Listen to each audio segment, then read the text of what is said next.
I think it ought to be kept Definitely. right off. Okay. Yeah, but it's a question of storing it and who's going to look after it. And thanks very much. Wow, it's quite a collection here. It's quite.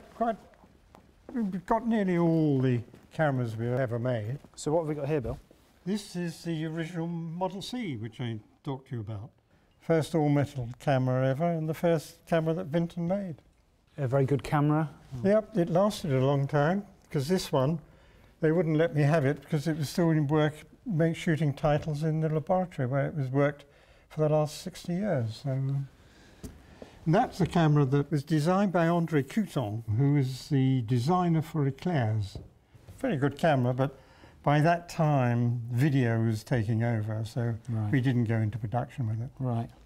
And this is the famous Model J, big studio camera, beautifully built, made entirely of magnesium for lightness. We made about 10 of them, which in those days was quite a lot for a studio camera in England. Right, so were these the original studio cameras, or is this sort of second generation? Oh, it's second generation, third generation. Right. Really. It followed on from the Model H.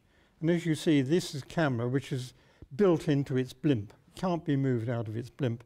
So is very much more silent than the, and easier to use. And of course, it's the first reflex camera ever made in England. Right, so this was to work with sound as well? Oh, indeed, yes. This is the blimp for that camera. Right. You lifted it off, put it in there for when you were in the studio shooting sound. Which model is this? This is the Model H, which was a great success. It worked on many productions in Elstree. We must have made something like 300 of them, I should think. Wow. Yeah. And what date would this camera be from? That was, let me see, my piece of Meccano. Yes, it was 1926, 27 when it was started, and I should think mainly made in Cricklewood after the move. Right, right. But it was a very popular camera. Lots sold all over the world, India. We never got into the American market with it. Right. Not bad after all. Okay, so what do we have? This one here is the HS300, which is the research camera. It was used on the bouncing bomb, Barnes-Wallis's bomb. The man at Stringer down at Farnborough said, I suppose you think you can make a camera that will do 300 frames a second. My father said, yes, I can.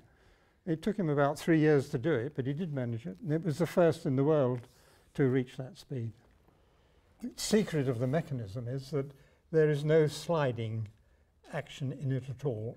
Was this one of the last products your father would have worked on? Yes, it was. So 1930s? Yes, in fact, he died before it was finally finished. Right.